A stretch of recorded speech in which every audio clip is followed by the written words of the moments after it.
Put on your seatbelts, strap in, and get ready to learn how it's done when it's done right.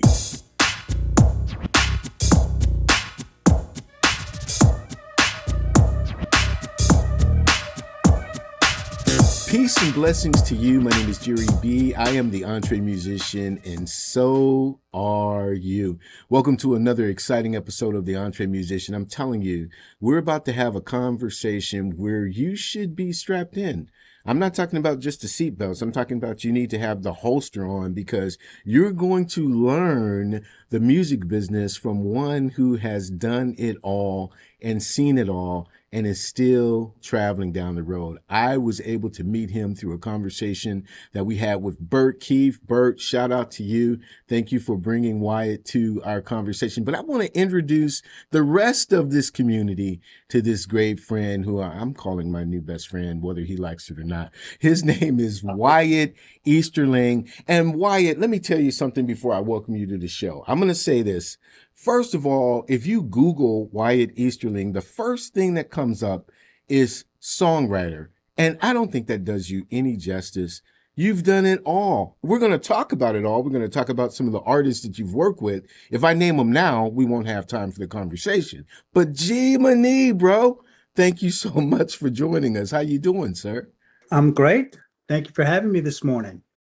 I appreciate you giving us of your precious time, man. I mean that wholeheartedly. And again, songwriter just doesn't do it. You've been chief of A&R. You've run departments of major labels and independent labels. You've run a publishing company. You've worked with a myriad of artists. My first question for you, Wyatt, is how do you define yourself? I mean, what label do you put on yourself? Songwriter. Is that right? It is. Wow. And that's it's interesting because with all the detours, I always come back to songwriting. It's the thing that compels me the most. It's the thing that I feel most passionate about. I love live performance. I love working in the studio. But creating the song, it's like a pastry chef gets in the kitchen and flour's going everywhere and it's using all the tools in the kitchen. Yeah. But in the end, you've got this beautiful whatever you're making, croissant or pastry. I say that because it's morning and I just had breakfast. So that's my analogy. Because it all begins with a song. That's all true. starts with a song. I'm often asked, how do you get a song heard in Nashville, for example, which is where my toolbox is. And in truth and in honesty, if you've got a song that's going to make any kind of difference, if it's going to change anybody's life, that song will get to Nashville or to LA or New York ahead of you. I've seen it so many times. One song that comes to mind is Wide Open Spaces that Susan Gibson wrote. And it was the Dixie Chicks who recorded it back, gosh, I don't know how long ago it was, back in 2001, something like that. But we were hearing the demo on that song before Susan ever even got to town. Somebody had sent it off to, I think, maybe ASCAP or BMI, and then next thing you know, you're getting a call from one of the reps there, and they said, "Hey, you got to come check out this song."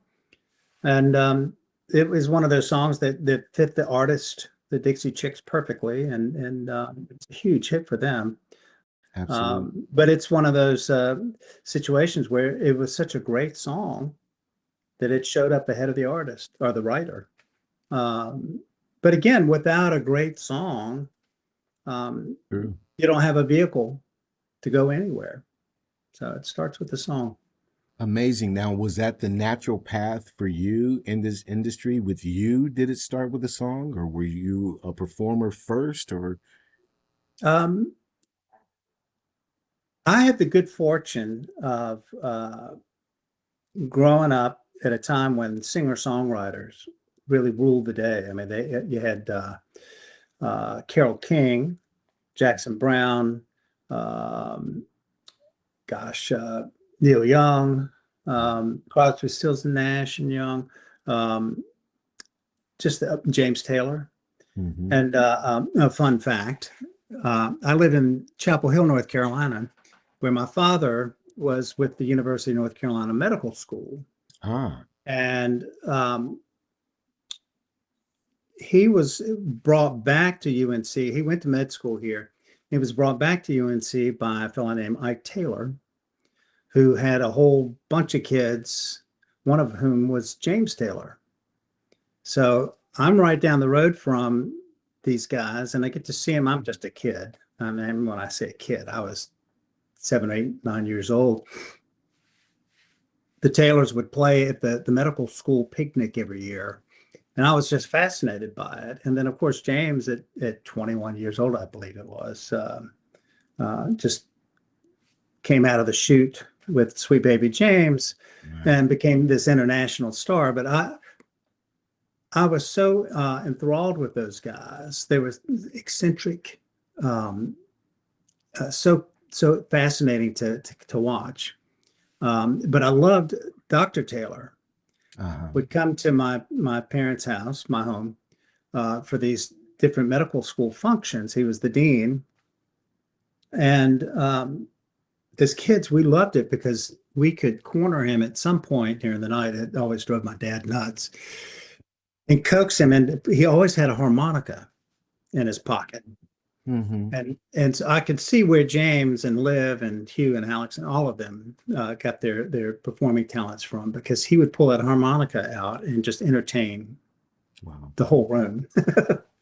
So it's quite a lot of fun. But I say all that because here's a songwriter that was just naturally gifted, James Taylor. From the very beginning, he was writing classic songs. I also had the very wonderful privilege and honor of becoming very good friends with a young man named John Michael Jr. Okay. And his father was a very famous songwriter in Nashville. So everywhere I turned, I was surrounded by these songwriters. And I love a story. I love a good story. And it's quite a lot of fun and satisfying to write one that actually resonates and hits home. Right. Yeah. That's pretty good. Now, tell me then, with respect to being comfortable being a songwriter, being enthralled by the influences that you were under, what was the natural move into executive? Because, you go from creative brain to logical reasoning. Did you just have a knack for it, or was there something that you had to train for? What was that? You know what? Like? I started out, I moved to Nashville. I think I was 20. I got there very early 80s.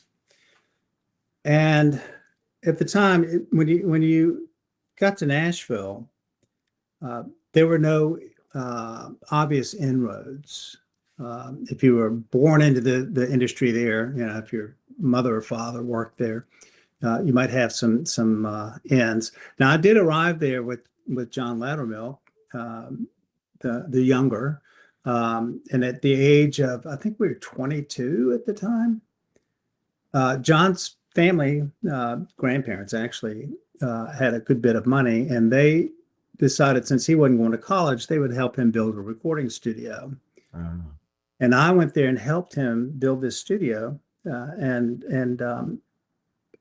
the thing about it is that we built a world-class studio, 22 years old.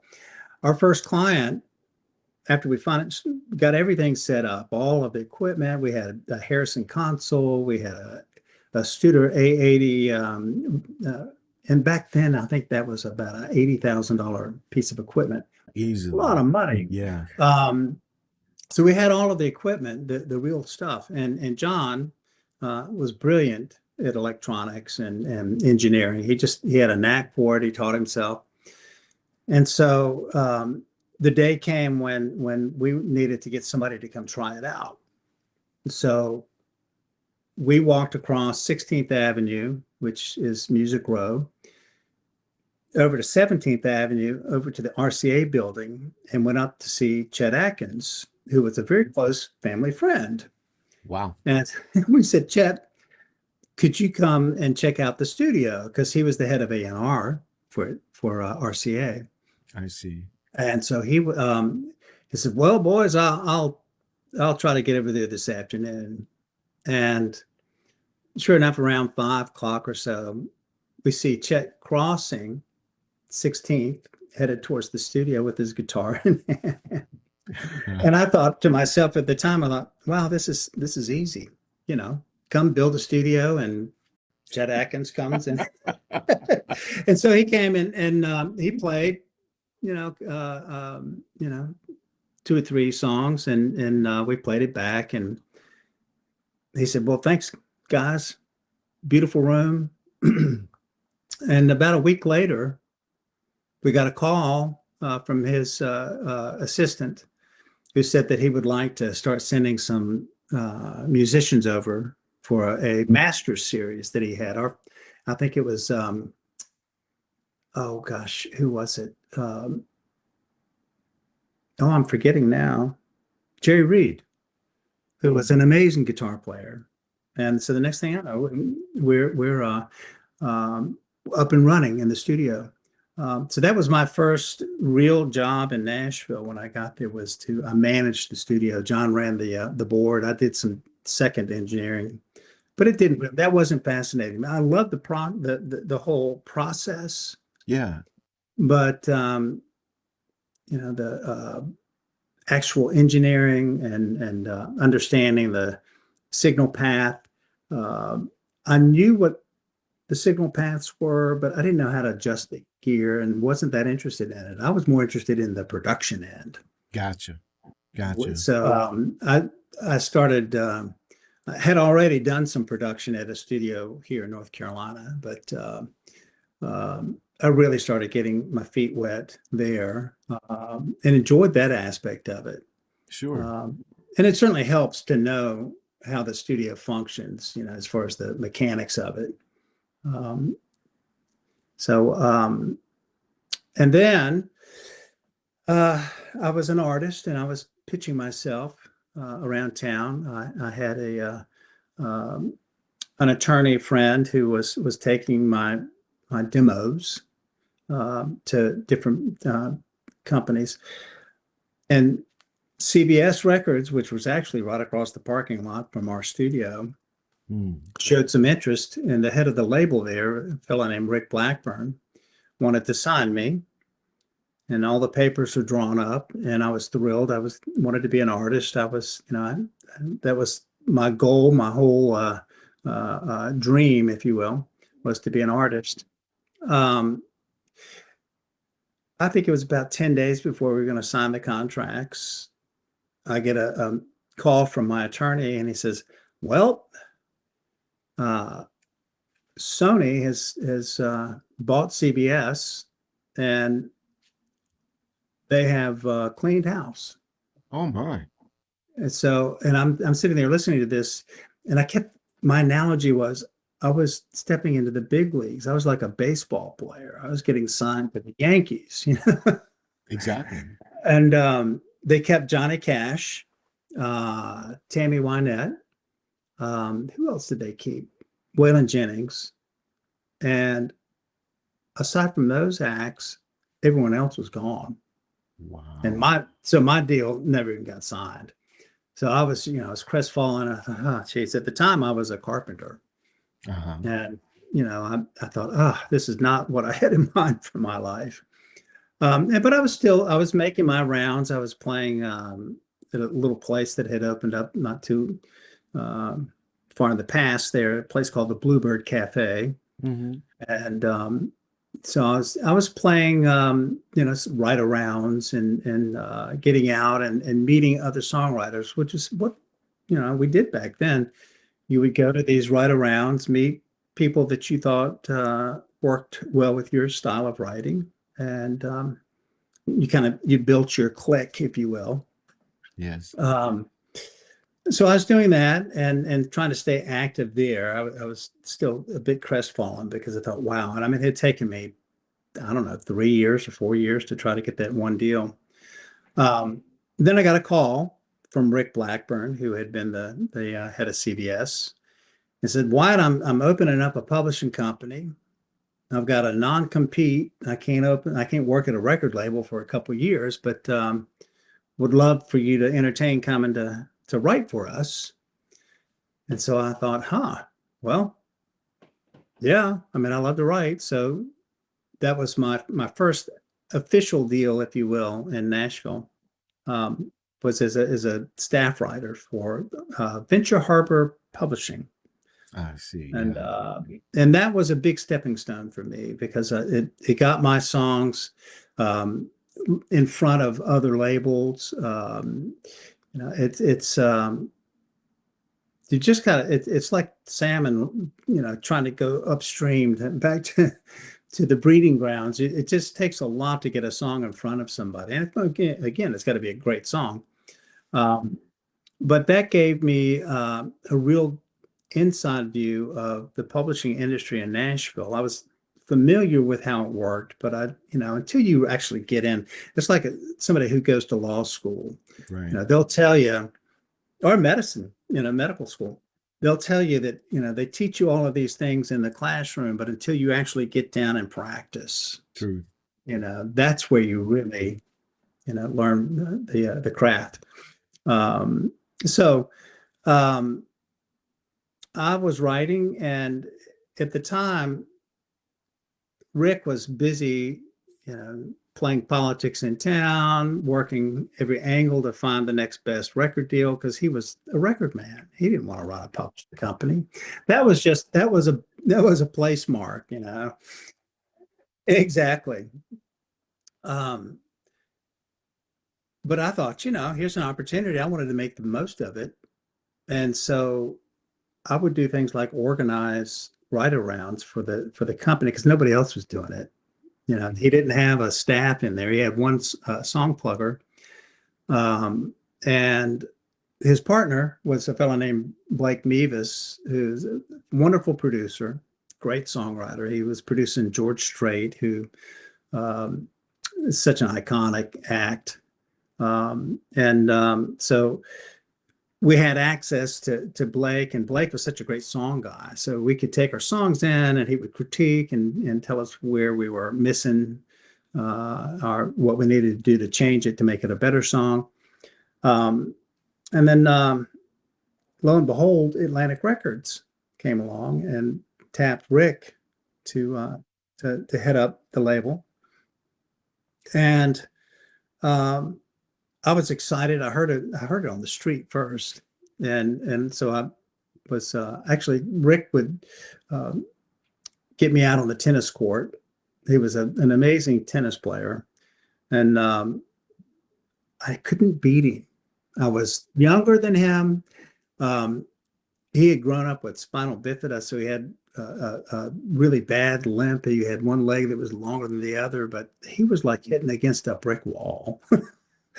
He was such a strategist. He would always lure you this way or that, and so finally one day I'm actually beating him, and I'm thrilled. I'm thinking, wow, I'm actually, if I hang on to this, I can win. And so we're both at the net, and he says, oh, by the way, Atlantic Records wants me to head up their new label. So I'm bouncing the ball, getting ready to go back. It's my serve. And I said, well, that's great. I heard all about that. I hope you're still interested in signing me. And he says, no, actually, I'm not. Needless to say, my whole game just got shattered. And I look back on that, I realized he knew exactly what he was doing. Exactly. But he said, no, what I really want you to do is I want you to head up the A&R department. Mm. And so it was this, this moment of just despair on top of suddenly being like, wow, head of A&R for Atlantic Records, my favorite record label. They had everyone you could imagine: Aretha Franklin, Ray Charles. They had Crosby, Stills and Nash. It was amazing, that roster. Right. And so I told him, I said, let me think about it. And so I called him back the next day and I said, I'm going to do it. And what's interesting is I was a songwriter on a very small draw, which was just some money to keep me alive until I had some royalties coming in. To suddenly having a salary and being an executive and being plucked from obscurity, because there are 100,000 songwriters in Nashville, but suddenly you're one of 4 or 5 or 6 executives in town that can make a difference. Yes. And suddenly it was, and it was interesting for me because the thing is, we didn't have any kind of training in Nashville. You saw people come up through the ranks. They came up from the mailroom all the way up to being the head song plugger for a publishing house or A&R chief. I have a question.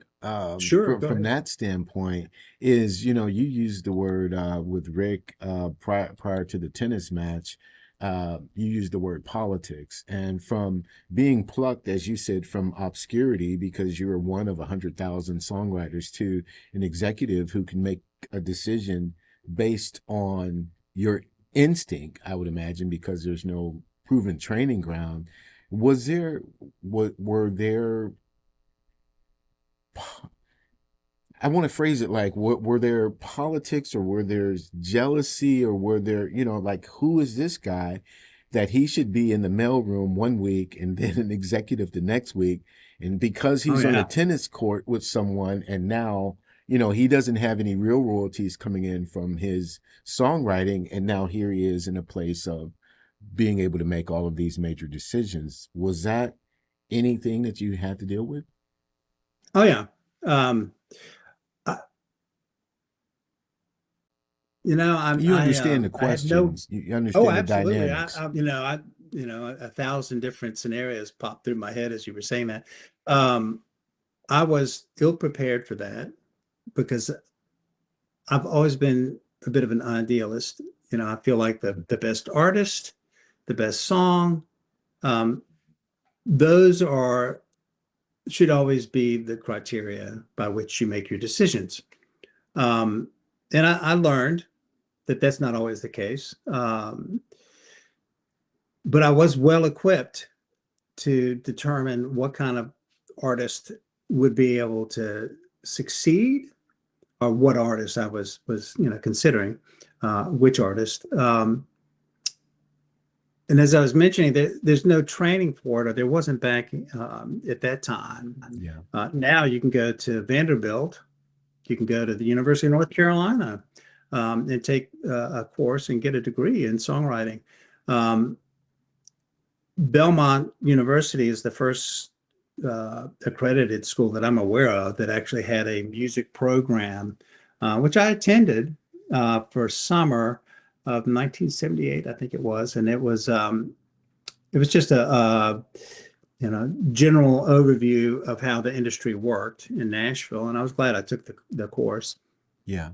A guy named Bob McElroy founded it, and now you can get. I mean, they're all over the place. Well, I mean, of course, you've got Berkeley in Boston, but Vanderbilt offers these programs, and I think they're beneficial. I'm glad I came up the way I did because you learn by hands-on. So not having really anyone to really talk to about it, I just put this department together the way I felt like it should be put together. And I had the advantage of being a major label, so I could bring in interns and just kind of oversee the operation of that. Yeah. But I was, the politics. Oh yeah. I mean, it is a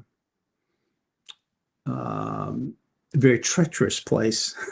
And I was so unaware of it because I just, like I said, was very idealistic. I want to think the best of everybody around me, and Sure. but you find out pretty quick that here you are, you're the tip of the spear as far as the creative aspect of a record label, and you've got this whole promotion department that's dealing with radio day in and day out, Right. and they really they look at your job as the glory Mm. and the fun aspect of it all. And there's a lot of fun, but it's pretty stressful too. Because you've got to pick the song, you got to pick the artist, you got to, either marry them with the right producer, and there's all kinds of things that can go wrong. They often do. But I was very good at finding an act that, because I was an artist already myself, Right. I knew just, I guess, innately, when I was looking at an artist perform, whether they had what it would take, or could they be developed. And so my first signing was a fellow named John Michael Montgomery, and Platinum, by the way, for the debut. oh yeah, triple platinum. He sold 3 million copies on his debut. I think it was the highest selling debut at the time. So I was very blessed to get to produce that. Produced it with a fellow named Doug Johnson, who's an amazing producer as well. He did some sides, and I did sides as in songs, and Certainly. I did half the album. He did the other half. And then I signed Tracy Lawrence, who again sold millions of copies of records. Then Neal McCoy. Neal McCoy. Again, yeah. He sold millions. And then that at that time I had run my course with Atlantic. A&R positions are not in a career long positions usually. They're 3 or 4 years, and then you move on. And so I did. I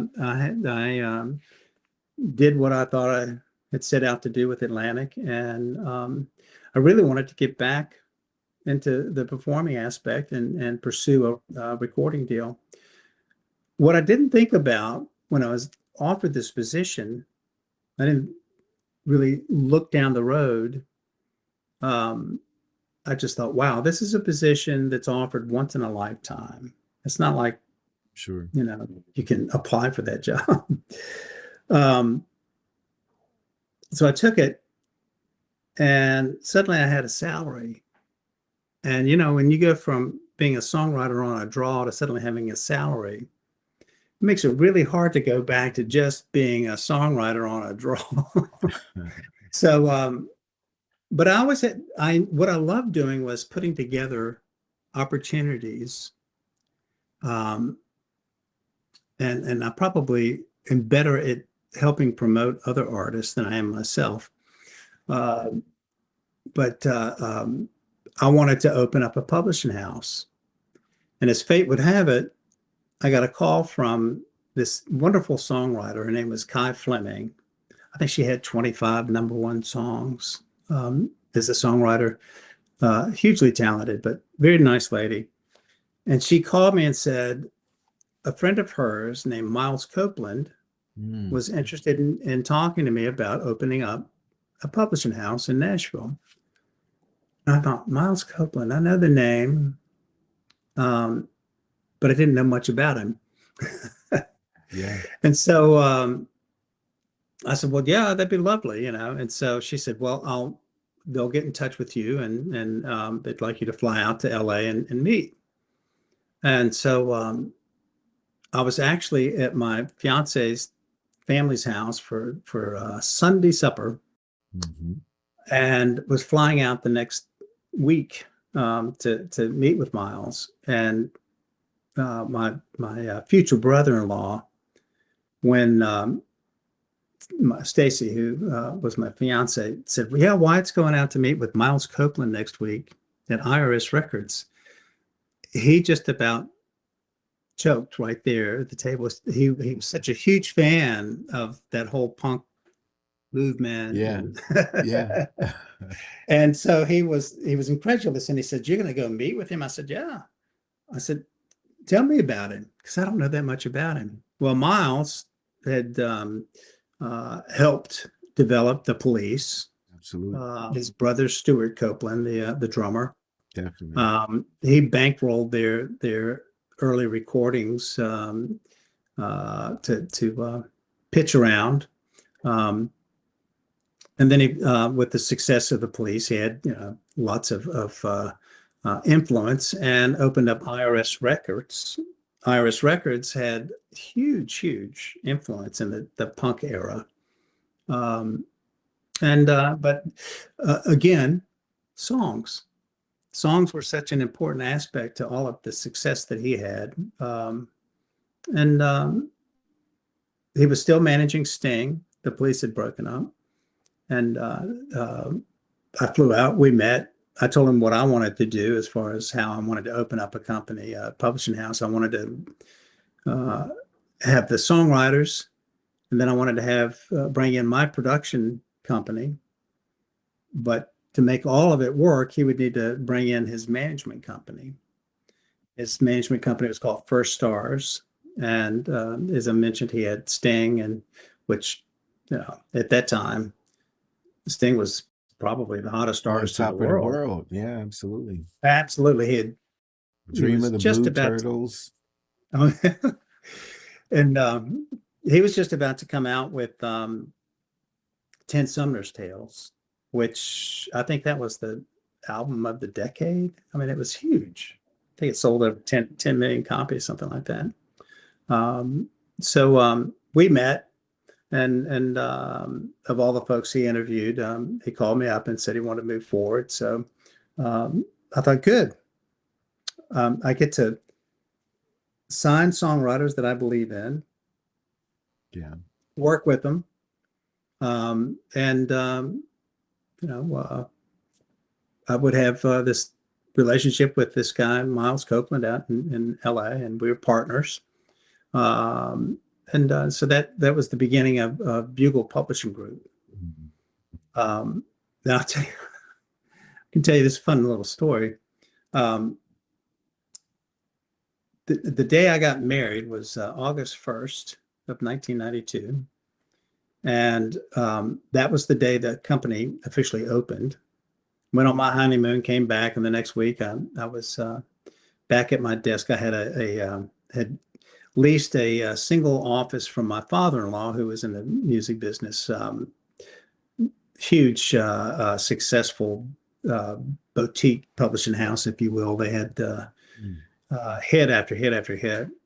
He was a manager as well, my father-in-law. He had Tim McGraw was one of his clients, Joe Diffie. So I leased a single room in the back of the building right off 16th Avenue.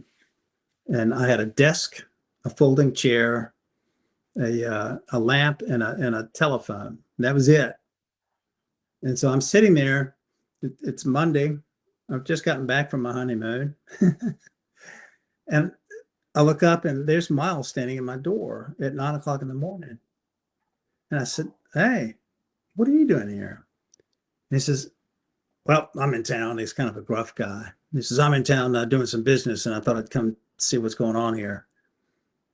I said, "Oh, I could have come and picked you up at the airport." He said, "No, I don't need that. I take care of myself." I said, "Okay. Can I get you some coffee or anything?" He goes, No, I'm fine." He says, "All right, now we've signed all these songwriters. Now what the hell are we going to do with them?" I'm thinking, wow, it's barely 9 in the morning, and I feel like I'm getting my butt chewed here with my new partner. Right. And so I thought, well, I said, I was thinking about this. You've got IRS Records. Let's do a little songwriting retreat. And he goes, "What the hell is that?" I said, "Well, you've got artists. They would probably need some material, some content, maybe not all of them, but some of them might. Send them here. We'll put the writers up, our songwriters with your artist up, I don't know, State Park, let them get a cabin out there and write for a week or whatever. And they go home with songs, and he's pacing back and forth, and he stops and looks at me and he says, I have a chateau in the south of France. We'll do it there. And I said, a chateau? Isn't that like a castle? He goes, yeah, I mean, it's a chateau. Of course it is. And so, but this is one of the things I really admired and appreciated about Miles. If he had a good idea, he didn't sit on it. He made it happen. And 2 months later, I, along with my songwriters, I had 3 signed at that time.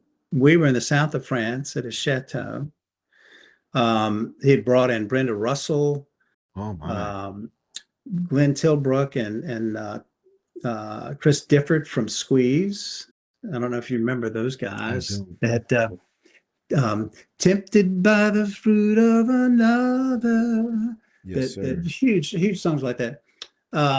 And so we're all sitting there, and I'm thinking, wow, this is interesting. I was really just covering my ass, and look what's happening. Right. Well, this event went on to, we did it. It was so popular and so productive that we ended up doing it twice a year. It was a huge event. It was like trying to plan 3 weddings at once in a different country. I had the LA office, New York office, Paris office. We were all London office. Everybody was involved in this. And we had, over the years, we had everyone from Cher to Carole King, Bon Jovi, Peter Frampton. I mean, the list goes on and on and on. But they would, Olivia Newton-John, and they would come and write for about 10 days at the chateau, at the castle.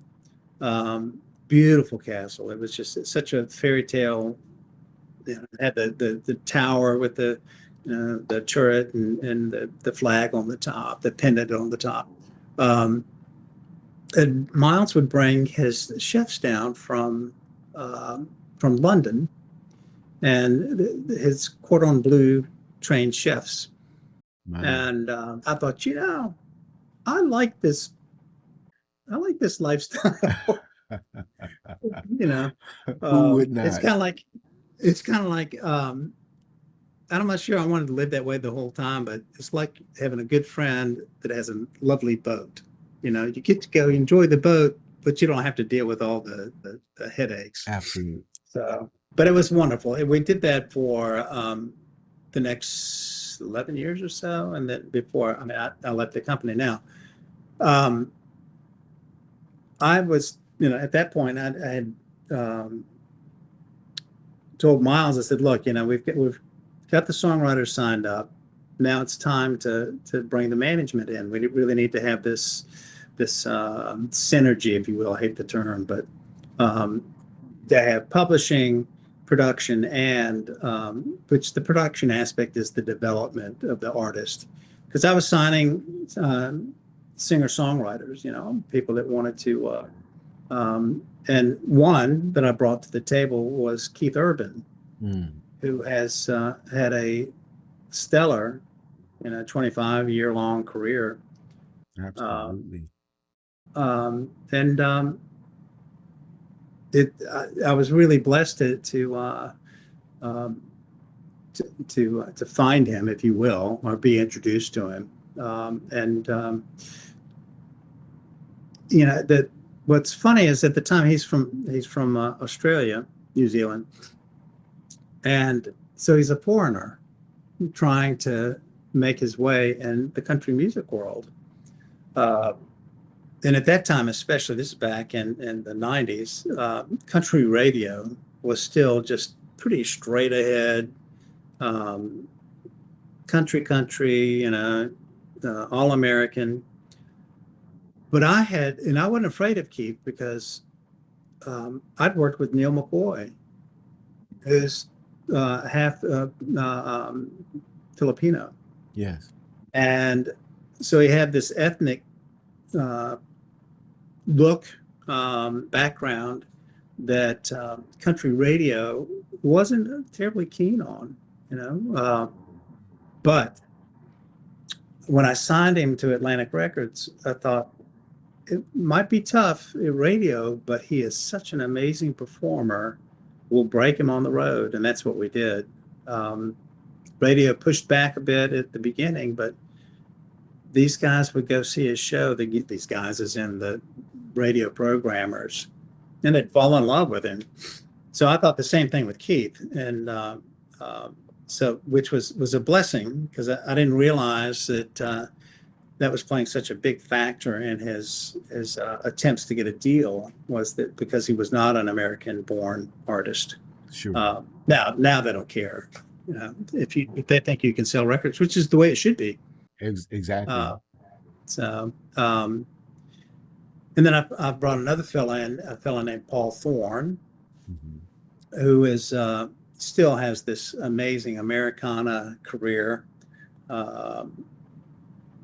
He's not a household name, excuse me, but he has ardent fans. He has fans all over the world that are just super fans. And so when he'll play a place in, I don't know, let's say Fort Myers, and there's maybe 100 people there, and then he goes back 6 months later, and there's 1,000 people there. That's his word of mouth ability. So,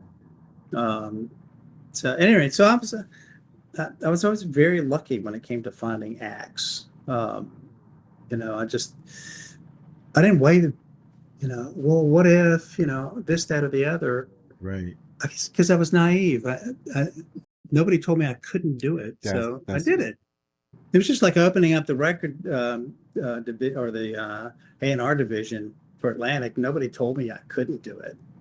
And so I just did it. Yeah. It's the best way. Absolutely.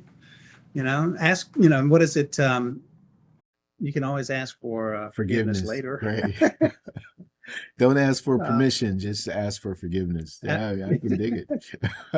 Absolutely. Well, with respect, and then, you know, I'm sorry. Go ahead. Oh, I was going to say, throughout this whole process, I was working constantly with the songwriters, whether it was Keith Urban, Paul Thorne, which was such a huge benefit for me because I thought I was a good songwriter when I showed up in Nashville. Nah, I was such a greenhorn. But having the opportunity to work with these guys and girls, that's how I learned to write, which is something I still fall back on. I'm headed out after this conversation we're having. I'm running to Nashville to do background vocals on 3 songs that I've written in the last year that I recorded up in Baltimore. Amazing musicians up there. Yes, absolutely. And Scott Smith, who produced this with me, just a stellar producer. But it thrills me because I've got these songs that are just guitar vocals, right?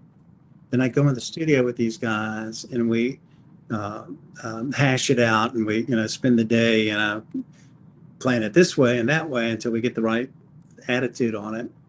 And now I get to I'm doing the icing on the cake. I'm actually going to Nashville instead of sending the files out because these background vocals will be a little tricky.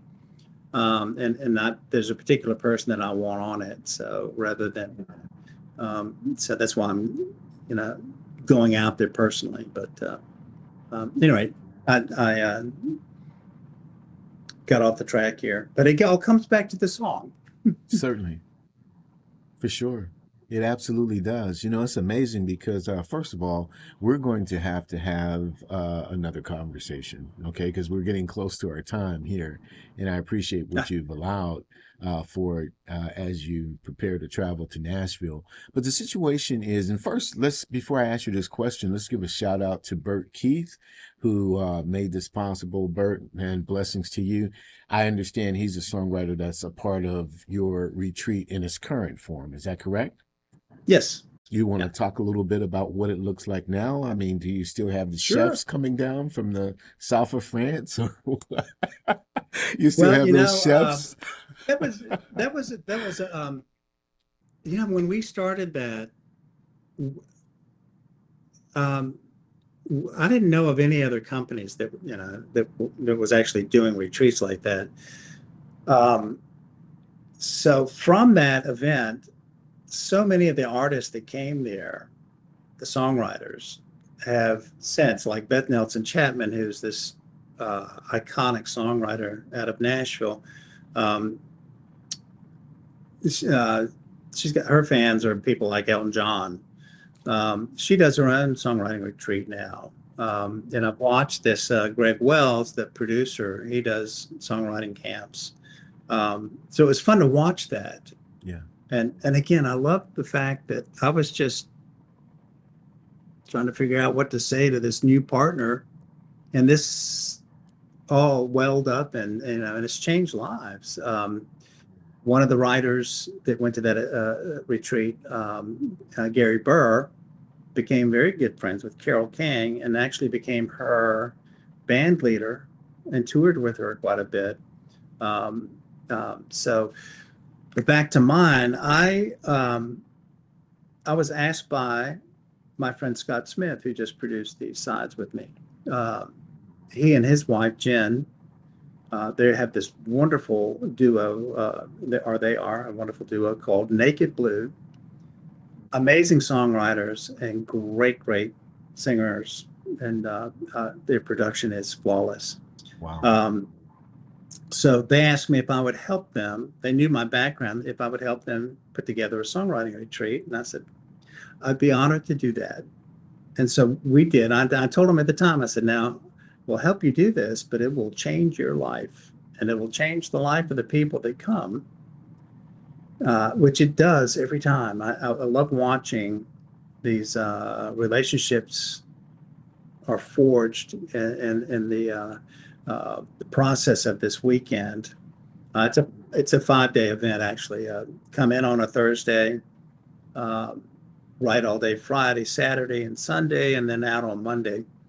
And I bring in friends of mine in the industry. This year for 2026, I've got Buddy Mundlock, who has, so many people have recorded his songs, from Joan Baez to Rodney Crowell. He wrote one song called "The Kid," which I think he was playing it down in Texas at a festival, and a fellow named Guy Clark, who was a iconic songwriter, Texas songwriter, and Guy took him under his wing and got him up to Nashville, or actually I should say down, because he was up in Chicago. I see. And he's had this amazing career. And so I bring in people at that level to help me, to help facilitate. We guide these songwriters that come in and help them, up their craft, because it's a craft. Yeah, it is. I always liken it to, if you've ever tried your hand at a potter's wheel, throwing clay, the potter makes it look so easy. And then you put your hand down there, and all of a sudden this thing starts to take shape as a bowl, and you make one wrong move and the whole thing just goes. That's right. That's right. But it's and the as I said, the relationships that get forged and created are so important, because after you leave the retreat, you have somebody to throw ideas back and forth and collaborate with, and It's a really important part of the whole event. Doing it again this year in Northeast Maryland. And all I can say is that it's called Song Travelers. And if you go to songtravelers.com, you'll see all the info for this retreat. And I can't encourage a songwriter more to come to something like this, whether it's mine or someone else's. There are a lot of them out there, but it's been fun to watch it kind of spread all over the place now. Yes, that's beautiful. To see, yeah. I'll make sure that songtravelers.com are in the comments and in the description so people can get there. Songwriters specifically can get there quicker. Now, we can't cover all of this ground in the few minutes that we have left, which is why I'm inviting you back to a second conversation. But because of your vast experience, I'm wondering, for you, when you're looking at the music industry now as when you were coming up, and the traditional roles have morphed or changed dramatically from what music and the industry specifically looks like today, was it more of a dimmer switch for you in this transition to AI and all the technology and just the many hats that an artist, quote unquote, has to wear? Or was it like a shock therapy, like, oh, everything has to change now? What was your experience like? The shock was, gosh, Jerry, was like 20 years ago, 2005, I think, maybe around there. MP3s hit the stage. And suddenly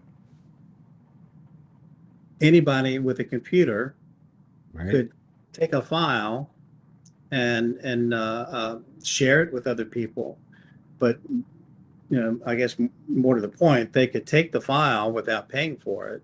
Correct. And enjoy the fruits of our labor. Correct. It was piracy. It's illegal. Yeah. But the cat was out of the bag. I would go around to high schools and talk to these assemblies with a fellow named Bert Herbison, who runs Nashville Songwriters Association, and we were trying to educate. We were trying to tamp out the fire, if you will, but it was like a brush fire in LA. It was going up in smoke. And we would talk to these high school students and explain. I said, it's imagine your parents own a restaurant and people come in and they don't want to pay for the meal. The meal. They'll pay for the drink, but they won't pay for the meal. They're leaving without paying their tab. You can't stay in business long if that is the case. And we give examples like that and explain to them what publishing was about and intellectual property and so on and so forth. And trying to be quick because you got to keep their attention. And we probably did 4 or 5 different assemblies together. But I would ask on the way out, I'd say, let me ask you guys one thing. Let me have a show of hands. How many of you guys going to go home this afternoon and download songs for free? And there wasn't an arm that wasn't raised. And I thought, I can't blame you, So that was the shock. So once we understood that, the town itself, Nashville, came to a screeching halt because our income streams from song royalties, which, we're talking about, if somebody buys a song off, it's like $1. Correct. But if it's off of an album, I have one song on an album, I get 10 cents from that album sale. And that gets divvied up between me and the other writers and publishers. So I might get 2 cents off of that. But when you start getting into, millions and millions sold, it makes a difference. Yeah. But then you also had performance royalties coming in, which meant that if a song is played on the radio, um, then you would get a nickel, which again is divided up. But if you're getting that song played on thousands of radio stations, it makes a big difference. That nickel divided up, suddenly it becomes real money. Right. And all of that started to disappear because radio stations, I don't even know how many radio stations are out there that actually have,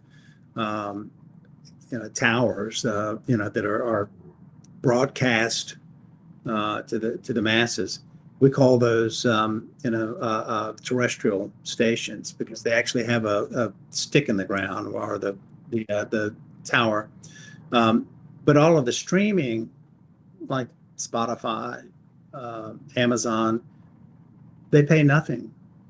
Correct. And it's maddening because they get content to run their shop, but they don't pay anything for it. Correct. So all of that really changed the industry itself. Then, with the advent of Facebook, all the social media, that's changed the landscape drastically. Because, and in some respects, somebody said this once, and I went, it's a good point.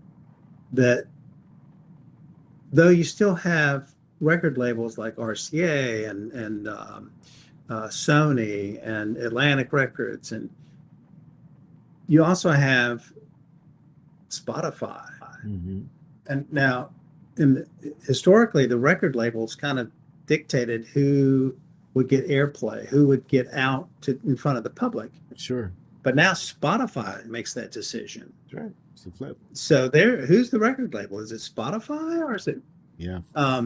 Now, deals have been made and struck because the record labels basically said, hey, last night I went to see Michael, the movie. Okay. And there's a section in there, a scene where Michael wants Beat It, the video played on MTV. And of all things, I never knew this, that MTV wasn't playing black artists at the time. Yeah, absolutely. And so he's sitting in Walter Yetnikoff's office, who was running CBS. I knew him vaguely. I didn't know, he didn't know me from Adam's House Cat, but and he basically calls MTV and says, look, either you start playing this or I'm going to pull the rest of my roster off of your. So it was kind of, you either do this or you're going to lose everything else. He had Bruce Springsteen and on and on. So at that time, videos, MTV was huge.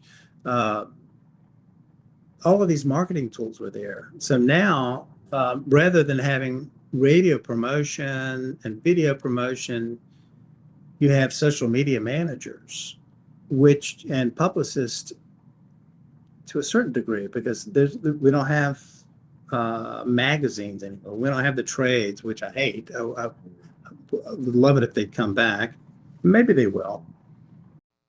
It's nice to have something in your hand that you can put through and go back over and so it's interesting to see how things are marketed now. You can do, and it's interesting again to see, it's baffling in some respects to see the Grammys, for example, and there's somebody who was in complete obscurity 8 months before, but suddenly they're picking up a Grammy because 8 months ago they had a viral TikTok and they've got 50 million followers or whatever. Sure. Yeah, it's an amazing place. It really has changed. I mean, and I was sitting here thinking Napster has been like, that was 2005. Oh my God. I mean, it's gone like that. And I can remember the controversy and whatnot. I was in music at that time, but it's changing even more rapidly. And we haven't and we don't have the time to get into AI. But when you were on and you were talking with our community, that is very much a hot topic in what we're discussing now. And some who are Oh songwriters yeah. are embracing it, others who are eschewing it, and just really, kind of dealing out the cards to see, okay, what's going to play? Who are you in your personal constitution? But interestingly, my friend Wyatt, we'll have to leave this here for now. I really appreciate Okay. the time that you've given to us, but I want to Well, it's be my a pleasure. man of my word and say, yeah, I'll have you out by this time so you can get the road, get on the road and do what you have to do. But I thank Well, I've got you. a long day ahead of me, but a whole stack of music that I need to listen to. So Absolutely. I get work done on the way, but it's been a pleasure, and I would love to have a chance um, to talk with you further about AI and get your opinion on that as well, because I'm curious what other Absolutely. folks are thinking. It's here, and it's not going away. No, it's not going to wait. Uh, one It's of the going to stay. Yeah, it is. One of the songs I've got that I'm very proud of. It's called "A Day Full of Promise," Hmm. and I'm working on it tomorrow morning, doing the background vocals on it, and it's my take on AI, Mm. and just I guess at the end of the song, you're still kind of just shaking your head, going like, "Huh?" What? I just want to me, art is conveying an emotion from one human to another. And I don't know that machines will ever be able to do that, I'm with because it's human to human. I'm with So you. I must say, oh my goodness, not to intrepid on your time, but I must say that I've now listened to at least 100 AI completely generated songs with songwriters that I know and friends that I have and people in our community who have created just by prompts, not playing any instrument, not doing anything. There's not a hybrid. It's just this is all Suno or Udio or whatever they've mm, used. And as good as it sounds, it doesn't give me the same as when I hear a great song with someone else. And I don't mean that to be biased. You know what I mean? I no, tried very hard to like it, but at the end of the day, it was a button that was pushed and something was spit out and no human fingerprint or spirit was on it.